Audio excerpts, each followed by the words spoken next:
اور یہ تہجد کی پابندی نہ ہونا ایک بہت بڑی مصیبت ہے۔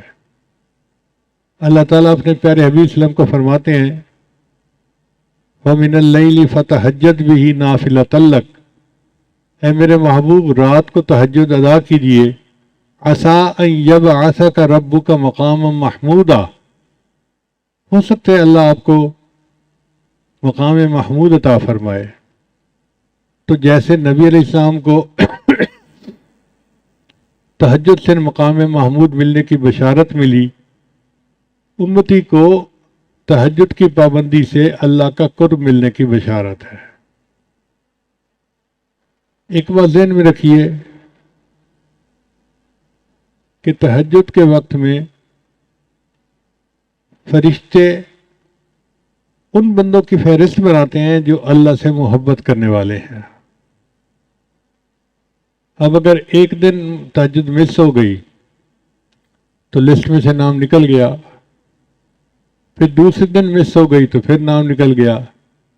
اگر 10 مرتبہ مہینے میں نام نکل جائے تو اس کا مطلب ہے کہ اللہ کے چاہنے والوں کی فہرست میں ان کا نام ہی شامل نہیں ہوگا۔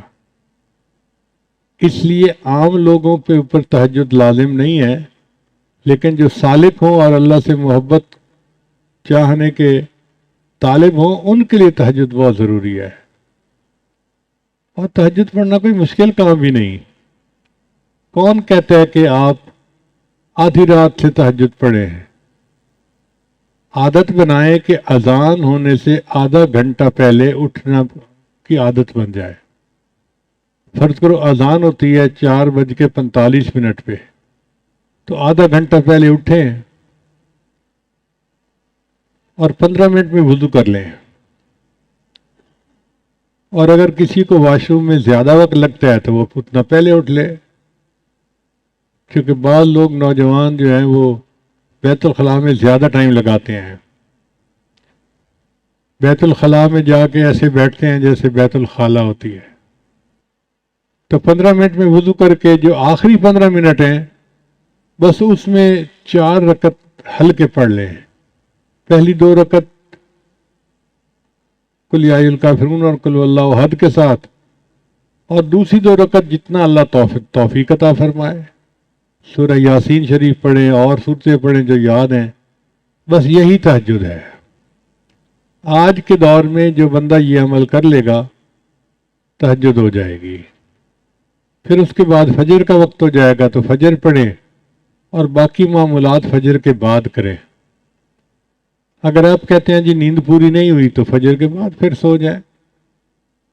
پہلے دور میں تہجد بین النومین ہوتی تھی اور آج کے دور میں فجر بین النومین ہوتی ہے۔ لیکن تہجد کی بہرحال پابندی ہونی چاہیے، حاضری لوگنی چاہیے۔ ہمارے حضرت فرمایا کرتے تھے مزدور سارا دن مزدوری کرتا ہے، جب شام کو اجرت ملنے کا وقت ہوتا ہے تو اس وقت وہ حاضر ہوتا ہے، غیر حاضر نہیں ہوتا۔ اسی طرح سالک کو تہجد کے وقت روزینہ ملتا ہے اللہ کی طرف سے، تو وہ کیسے اس وقت سویا ہوا ہو سکتا ہے؟ جنید بغدادی رحمۃ اللہ فرمایا کرتے تھے کہ سب کشف و کرامات اڑ گئے، آخری رات کے چند نفل کام آ گئے۔ تو یہ آخری رات کے چند نفل جو ہیں یہ انتہائی ضروری ہیں۔ اللہ تعالی ہمیں باقاعدگی کے ساتھ تہجد پڑھنے کی توفیق عطا فرمائے۔ جو تہجد میں رکاوٹیں ہیں ان میں سب سے پہلی ہے بد نظری، اور دوسرا ہے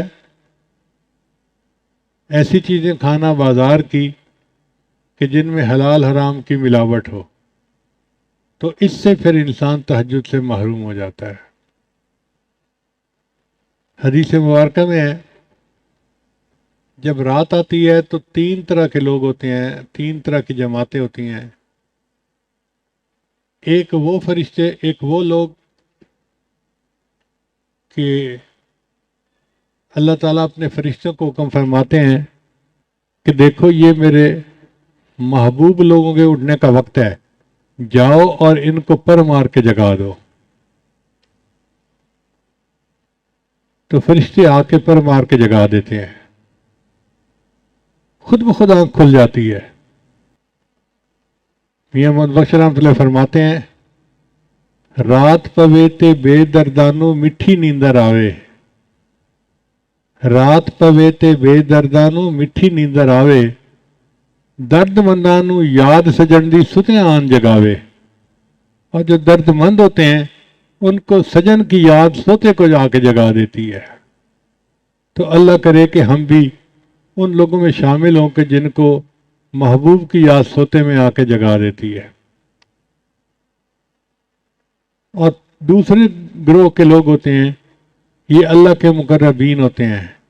اللہ فرشتوں کو فرماتے ہیں دیکھو یہ میرے محبوب لوگ ہیں، دین کا کام کرنے والے تھکے ہوئے ہیں، آرام کر رہے ہیں، جا کے ان کی کروٹ بدل دو، یہ چاہیں گے تو سو جائیں گے اور چاہیں گے تو یہ کھڑے ہو کے نماز پڑھیں گے۔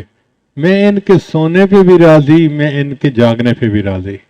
یہ ایسا ہی ہے کہ جیسے کوئی کاریگر آئے اور اس کا ہتھیار جو ہے وہ ٹھیک کرنے کی ضرورت پڑ جائے تو وہ اپنے مزدوری کے وقت میں اپنے ہتھیار کو ٹھیک کرتا ہے اور اس کی مزدوری کاٹی نہیں جاتی کہ اتنا وقت آپ نے کام نہیں کیا، بھئی وہ چیز اس میں شامل ہوتی ہے۔ اسی طرح جو لوگ دین کا کام کرنے والے ہیں تو وہ بھی ایسے ہی کریں کہ دین کا کام کریں اور اللہ تعالیٰ ان کے جاگنے پہ بھی راضی، ان کے سونے پہ بھی راضی۔ پھر تیسرا گروہ ہوتا ہے اللہ تعالیٰ اپنے فرشتوں کو حکم فرماتے ہیں کہ جاؤ یہ وہ میرے بندے ہیں جن کو میں پسند ہی نہیں کرتا، تم جا کے پہرا دو کہیں یہ نہ اٹھ جائیں، میں ان کی شکل ہی دیکھنا پسند نہیں کرتا۔ تو اس لیے اگر تہجد قضا ہوتی ہے تو آپ دل میں یہ سوچیں کہ اللہ تعالیٰ میری شکل دیکھنا ہی پسند نہیں کرتے،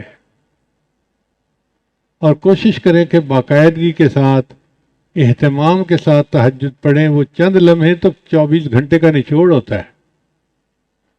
اللہ تعالیٰ ہمیں ان معمولات کی پابندی کرنے کی توفیق عطا فرمائے اور ہماری تمام غلطیوں کوتاہیوں کو اپنے فضل سے معاف فرما دے۔